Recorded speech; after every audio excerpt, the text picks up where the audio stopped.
নমস্কাৰ। ষষ্ঠমান শ্ৰেণীৰ সকলো ছাত্ৰ-ছাত্ৰীক মোৰ ভগ্নাংশৰ এই দ্বিতীয়টো ভিডিঅ'লৈ স্বাগতম জনাইছোঁ। প্ৰথমটো ভিডিঅ'ত ইতিমধ্যে তোমালোকক প্ৰকৃত ভগ্নাংশ, অপ্ৰকৃত ভগ্নাংশ আৰু মিশ্ৰ ভগ্নাংশ কি সেইখিনি ডিটেইলছ আলোচনা কৰা হৈছে।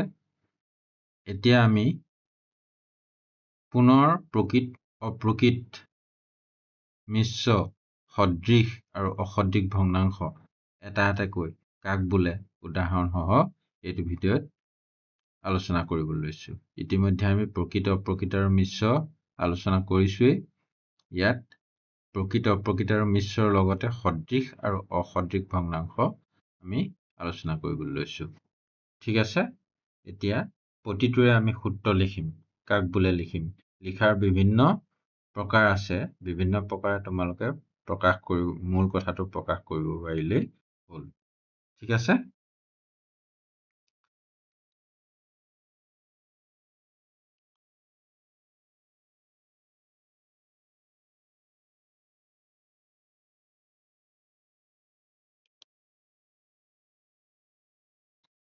প্ৰথম লৈছোঁ আমি প্ৰকৃত ভগ্নাংশ। প্ৰথম আমি প্ৰকৃত ভগ্নাংশ কাক বোলে সেইটো আলোচনা কৰিবলৈ লৈছোঁ।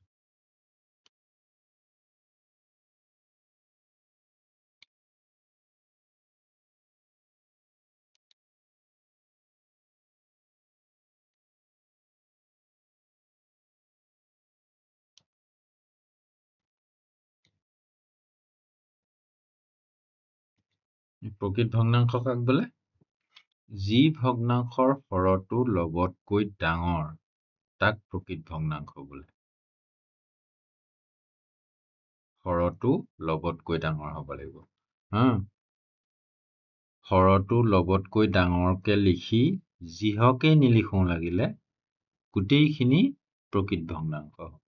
যেনে ধৰা আমি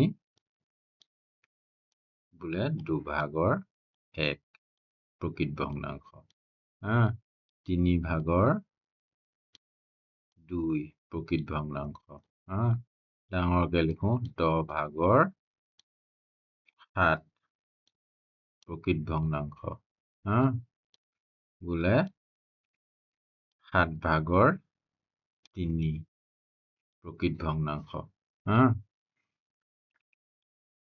আকৌ লিখিলোঁ বোলে 8/5 প্ৰকৃত ভগ্নাংশ।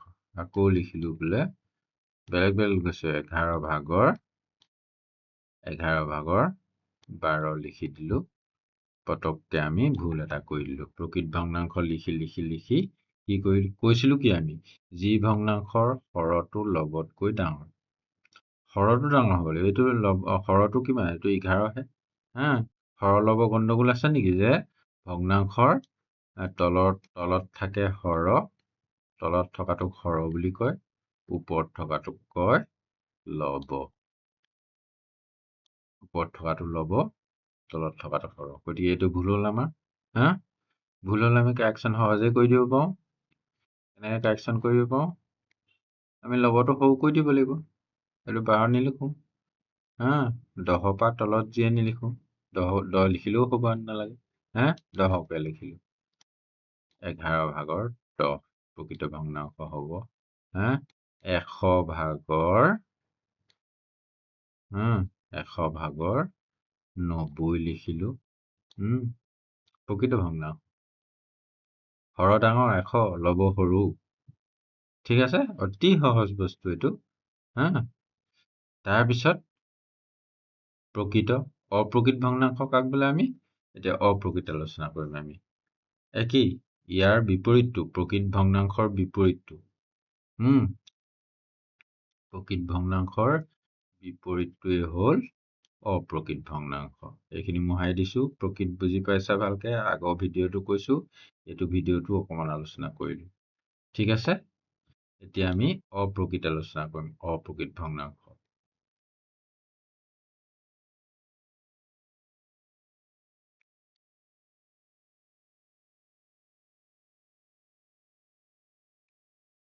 অপ্ৰকৃত ভগ্নাংশ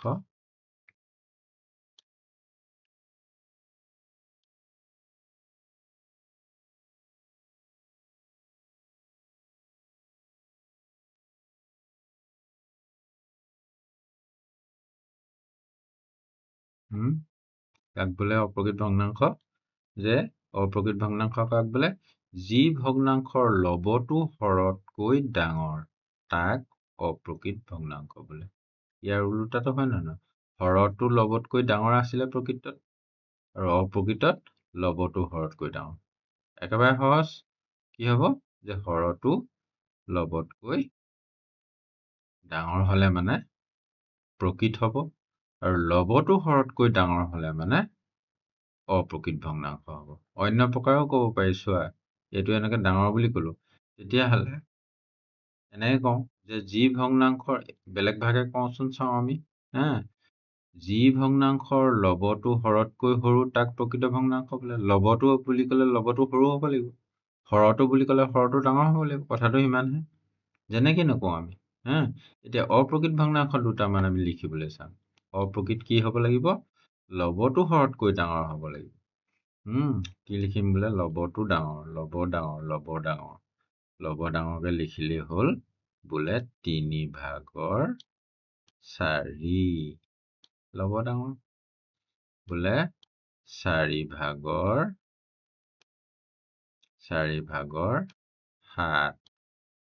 লব ডাঙৰ বোলে 7/11। লব ডাঙৰ বোলে 12/15।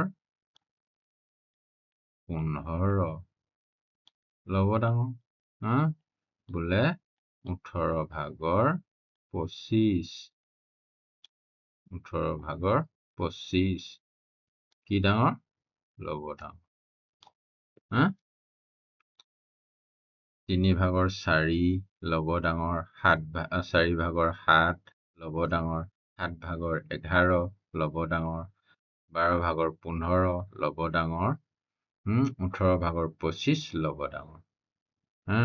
এইখিনি হ'ল, যিয়ে নিলিখো আমি, যেনেকেই নিলিখো বোলে 9/11 লব ডাঙৰ, বোলে 6/7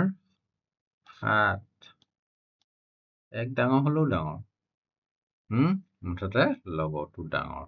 এইখিনি হ'ল অপ্ৰকৃত ভগ্নাংশ। অপ্ৰকৃত ভগ্নাংশৰ মূল কথাটো কি? যে লবটো ডাঙৰ, 4 ডাঙৰ 3তকৈ, 7 ডাঙৰ 4তকৈ, 11 ডাঙৰ 7তকৈ। একেবাৰে সহজ। ঠিক আছে। তাৰপিছত আমি মিশ্ৰ ভগ্নাংশ কি আলোচনা কৰিম? মিশ্ৰ ভগ্নাংশ।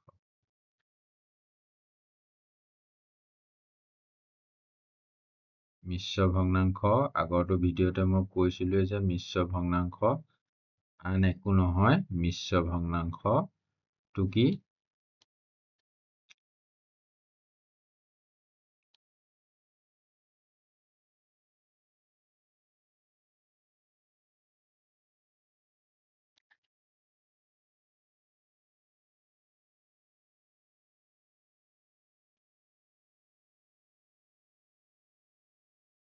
মিশ্ৰ ভগ্নাংশ কাক বোলে?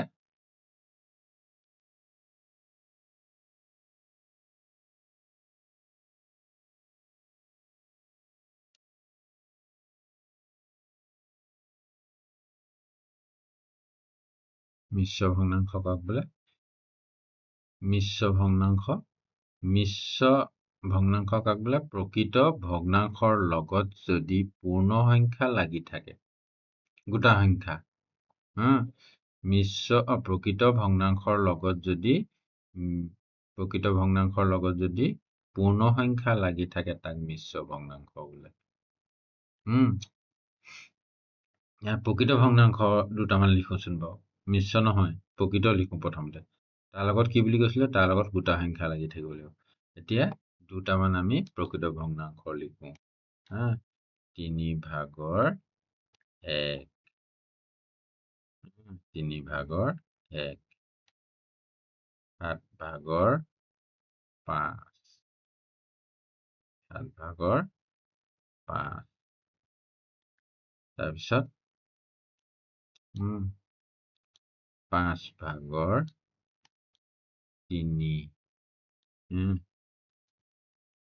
এয়া মিশ্ৰ ভগ্নাংশ লিখা নাই দেই। মই প্ৰথমতে কি কৈছো, প্ৰকৃত ভগ্নাংশ কেইটামান লিখি লৈছো। কি বুলি কৈছিলো আমি, সূত্ৰটো কি বুলি কৈছিলো, যে প্ৰকৃত ভগ্নাংশৰ লগত যদি পূৰ্ণ সংখ্যা লাগি থাকে তাক এইবোৰ প্ৰকৃত ভগ্নাংশ লিখিছো। ইয়াৰ লগত পূৰ্ণ সংখ্যা লগাই দিওঁচোন বাৰু, পিছৰকেইটাৰ পাছত লিখিম আৰু কেইটামান।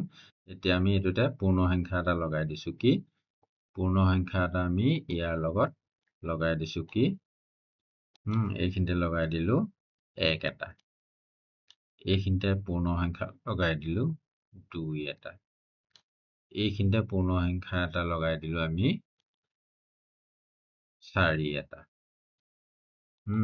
এইখিনিতে পূৰ্ণ সংখ্যা 4 এটা লগাই দিলো। তাৰপিছত এইবাৰ ডাইৰেক্ট লিখিম আমি, এইখিনিতে পূৰ্ণ সংখ্যা 5 এটা লগাই দিলো। 5ৰ লগত কি লগাই দিছো, যে 7/2 পঢ়ে কেনেকে, এতিয়া সেইটো চাবা দেই। মিশ্ৰ ভগ্নাংশ পঢ়ে কেনেকে, গোটা সংখ্যাটো পূৰ্ণ সংখ্যাটো ক'ব লাগিব সমস্ত বুলি, সমস্ত গোটেই। তাৰমানে একটো ভগ্নাংশ নহয়, সমস্ত এটা মানে ইয়াত একটো ভগা চিগা নহয়। এই যে মই ভগ্নাংশ বুজাওতে ভগা অংশ বুলি শিকাইছিলো, এইটো ভগা অংশ নহয়, এইটো গোটা অংশ, পূৰ্ণ অংশ, সম্পূৰ্ণ। সেইকাৰণে কয় 1 সমস্ত 3/1, 2 সমস্ত 7/5, 4 সমস্ত 5/3, 5 সমস্ত 7/2। পঢ়োতে তেনেকে পঢ়ে। ঠিক আছে। আৰু এটা জেগা আছে, আমি আৰু দুটামান লিখো। 7 সমস্ত 5/1, 9 সমস্ত 11/3। এইখিনি কি ভগ্নাংশ, মিশ্ৰ ভগ্নাংশ। কাৰণ ইয়াৰ প্ৰতিটোৰে লগত এটা এইটো প্ৰকৃত ভগ্নাংশ, তাৰ লগত লাগি আছে 9টো। 5/1টো প্ৰকৃত ভগ্নাংশ, তাৰ লগত লাগি আছে 7টো। 7/2টো প্ৰকৃত ভগ্নাংশ, তাৰ লগত পূৰ্ণ সংখ্যা লাগি আছে 5টো। ঠিক আছে, এইখিনি হল মিশ্ৰ ভগ্নাংশৰ উদাহৰণ। তোমালোকে 1000টা মিশ্ৰ ভগ্নাংশৰ উদাহৰণ লিখিব পাৰিবা যদি বুজি পাইছা।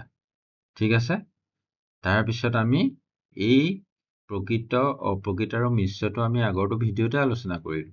এতিয়া পুনৰ মনত পেলাই দিছো। তাৰপিছত এতিয়া আমি সদৃশ আৰু অসদৃশ ভগ্নাংশ আলোচনা কৰিম। এইখিনি গোটেইখিনি আমি মোহাৰি দিছো। গোটেইখিনিয়ে মোহাৰি দিছো। এইখিনি আমি 3বিধ আলোচনা কৰিলো। কি প্ৰকৃত, অপ্ৰকৃত আৰু মিশ্ৰ। আগৰ ভিডিঅ'টো অলপ চলপ আলোচনা কৰিছিলো। এতিয়াও আমি আলোচনা কৰিলো প্ৰকৃত, অপ্ৰকৃত, মিশ্ৰ। এতিয়া আমি কি ল'ম, এতিয়া আমি সদৃশ ভগ্নাংশ আলোচনা কৰিম। সদৃশ ভগ্নাংশ এতিয়া আমি আলোচনা কৰিম। সদৃশ ভগ্নাংশ। ঠিক আছে। এতিয়া সদৃশ ভগ্নাংশ কাক বোলে? সদৃশ ভগ্নাংশ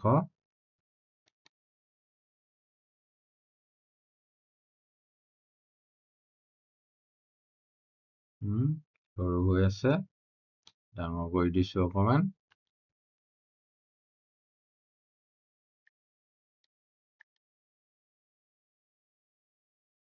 সদৃশ ভগ্নাংশ কাক বোলে? যিবোৰ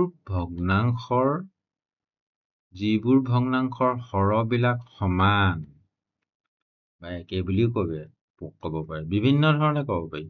একে হৰ বিশিষ্ট ভগ্নাংশ বিলাকক সদৃশ ভগ্নাংশ বোলে। কি একে হৰ বিশিষ্ট? তাৰমানে হৰবিলাক একে হ'ব লাগিব। সদৃশ ভগ্নাংশ হবলৈ হলে দুটা লাগিবই, কাৰণ একে হ'ব লাগিব। 2টা, 3টা, 4টা, 5টা যেটাই নহওক, যিবিলাক ভগ্নাংশৰ হৰবিলাক সমান তাক সদৃশ ভগ্নাংশ বোলে। সদৃশ মানে মিল থকা। এনেও সদৃশ শব্দটোৰ অৰ্থ মিল থকা। হৰবিলাকৰ মিল আছে মানে একেই। মিল থকা মানে কি একেই। উদাহৰণ কি এতিয়া অন্ততঃ এযোৰ হলেও লিখিব লাগিবই। প্ৰকৃত অপ্ৰকৃত আৰু মিশ্ৰ এটা এটা আছিলে। সদৃশ বুলি ক'লে অন্ততঃ দুটা হ'ব লাগিব।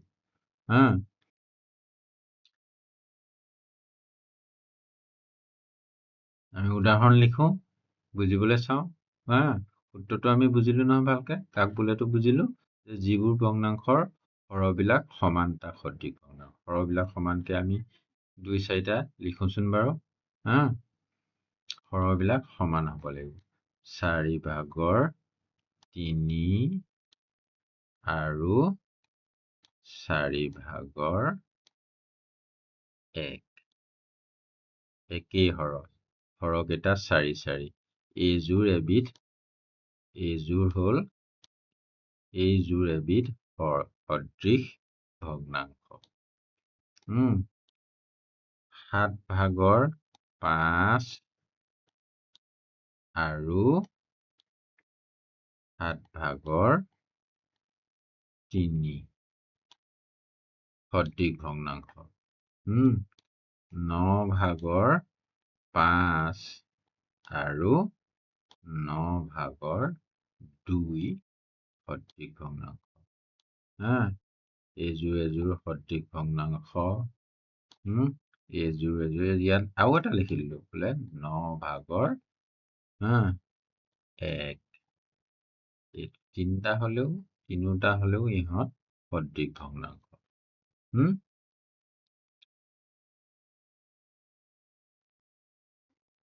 ঠিক আছে, বুজি পাইছা কথাবিলাক ভালকে।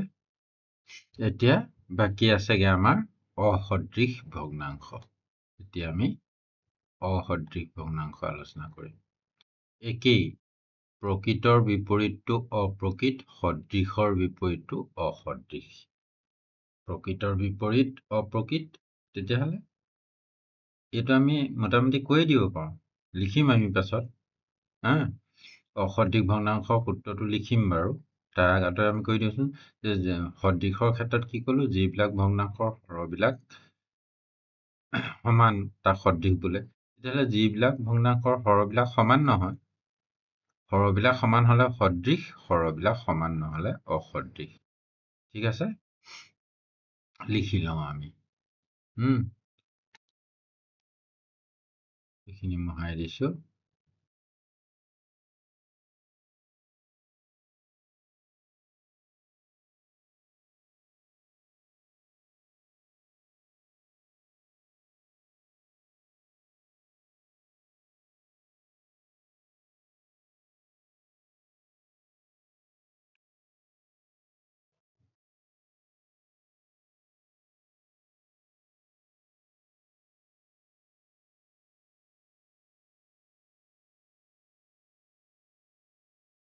অসদৃশ ভগ্নাংশ।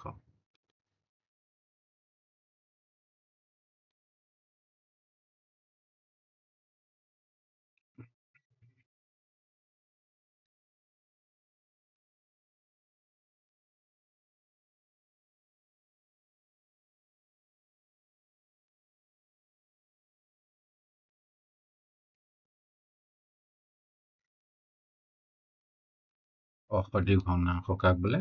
যিবোৰ ভগ্নাংশৰ হৰবিলাক অসমান বুলি ক'লো, অসমান বুলি লিখিলো। মই কওঁতে কি বুলি কৈছিলো? সমান নহয়। একে কথা, সমান নহয়, অসমান, কোনো পাৰ্থক্য নাই। যিবিলাক ভগ্নাংশৰ হৰবিলাক সমান নহয়। যেনে উদাহৰণ আমি লিখো 2-এটা। একেবাৰে সহজ, হৰবিলাক অসমান হলেই হ'ল। 3/1, 5/2,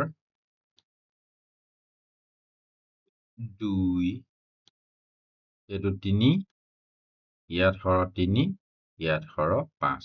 গতিকে এইযোৰ কি ভগ্নাংশ?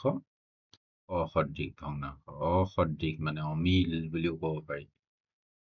অমিল ভগ্নাংশ বুলিও এনেই আমি ভাবি ল'ব পাৰোঁ। মিল থকা। আৰু এযোৰ লিখিম ধৰ 7/5, 9/1।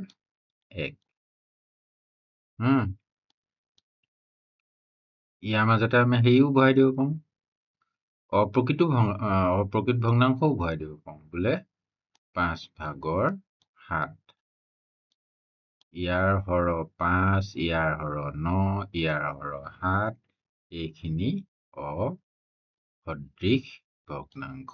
এই উদাহৰণ লিখিব পাৰোঁ আমি 4/4 5, 5/4, মুঠতে হৰ মিল নাই। এইটো যেনিবা অপ্ৰকৃত হৈছে, এইটো প্ৰকৃত হৈছে বেলেগ কথা, কিন্তু হৰবিলাক কি? এটাত 4, এটাত 5, এটাত 5, 9, 7, এটাত 3, এটাত 5, নিমিলে। হৰবিলাক বেলেগ বেলেগ হৰবিলাক অসমান, সমান নহয়, 4 4হে সমান। এইটোকে আমি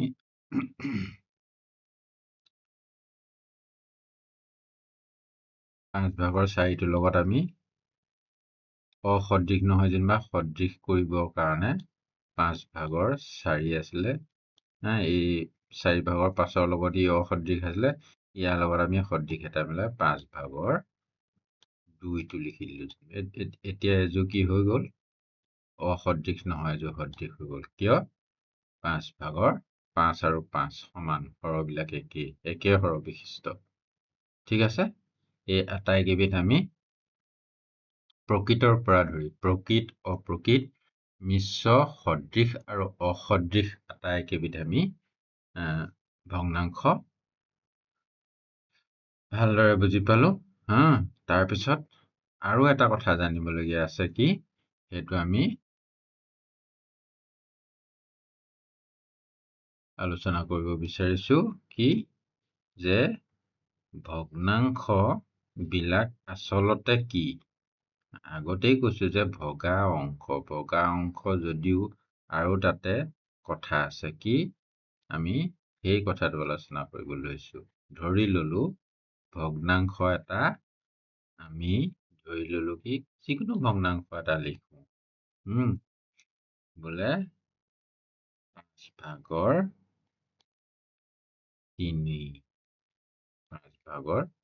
এইটো ভগ্নাংশ।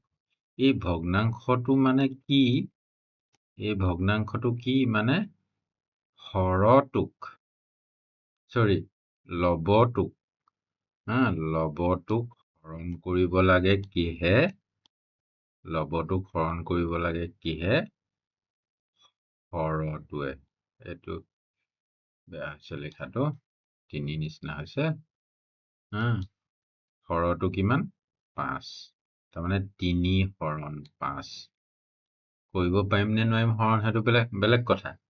মুঠতে এই ভগ্নাংশ বিলাকক কেনেকে প্ৰকাশ কৰিব পাৰি? হৰণ অংকত প্ৰকাশ কৰি দিব পাৰি। দুইটা সমান, 5/3 আৰু 3 হৰণ 5 একে কথা। ঠিক তেনেকে বেলেগ এটা লওঁ, 7/5, 7/5টো ললো। ইয়াক আমি কেনেকে প্ৰকাশ কৰিব পাৰো? 5ক হৰণ কৰিব লাগিব কিহে? 5ক হৰণ কৰিব লাগিব কিহে? 7ৰে। আমি আগতে শিকা মতে 5ক আমি 7ৰে হৰণ কৰিব নোৱাৰো।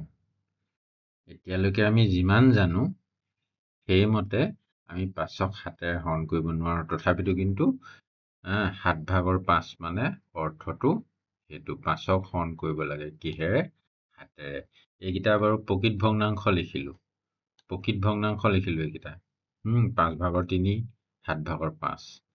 অপ্ৰকৃত ভগ্নাংশ এটা লিখোচোন, 5/9 লিখি দিলো। এইটো অপ্ৰকৃত, লব ডাঙৰ, হৰ সৰু। এইটো কি? এইটো মানে কি? মুঠতে কি কৰিব লাগে বুলি কৈছো? লবটোক হৰণ কৰিব লাগে কিহেৰে? হৰটোৱে। এইটো 5ৰে হৰণ কৰিলে অন্ততঃ ইয়াত এবাৰ এটা যাব, সেইটো বেলেগ কথা। পিছত আমি আকৌ এইবিলাক কথা আলোচনা কৰিম। মুঠতে কি বুজিলো? ভগ্নাংশ এটা মানে কি? লবটোক হৰটোৱে হৰণ হৈ থকা বুজায়।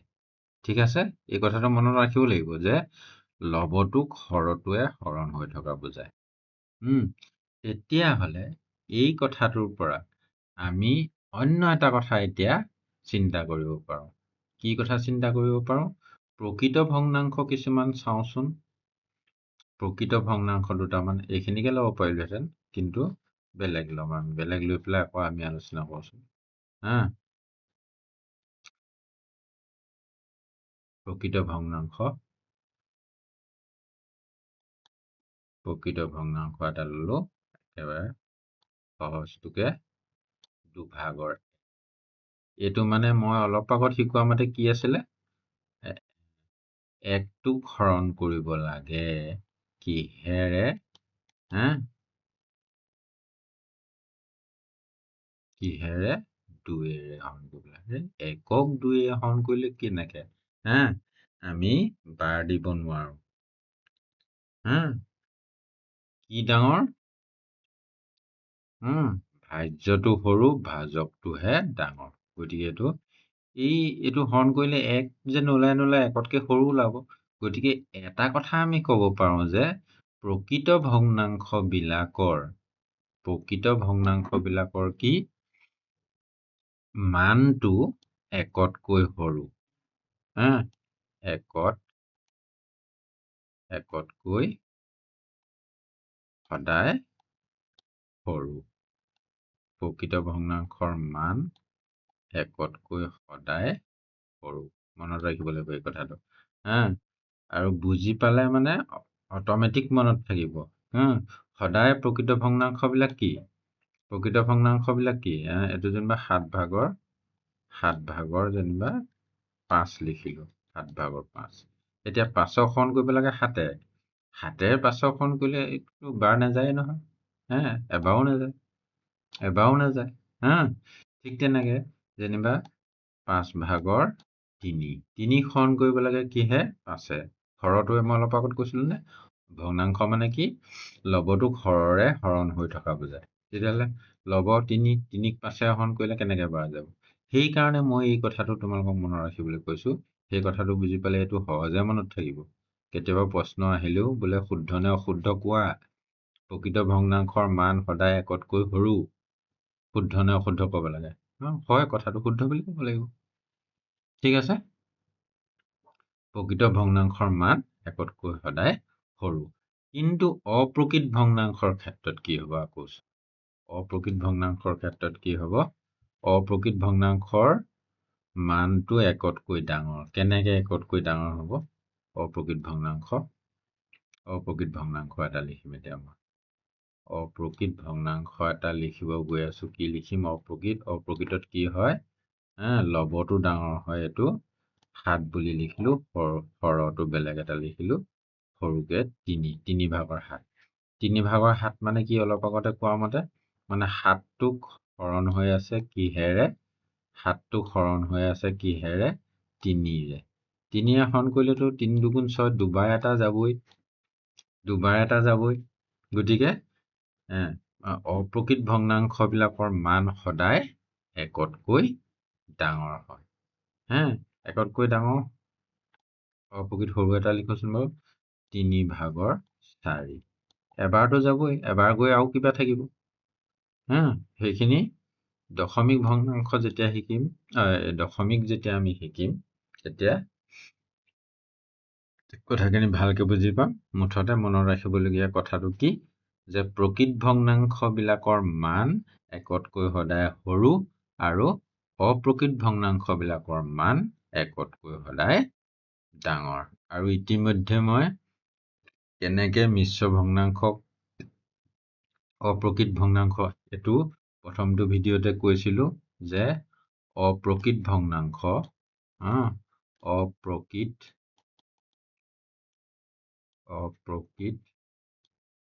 সমান মিশ্ৰ।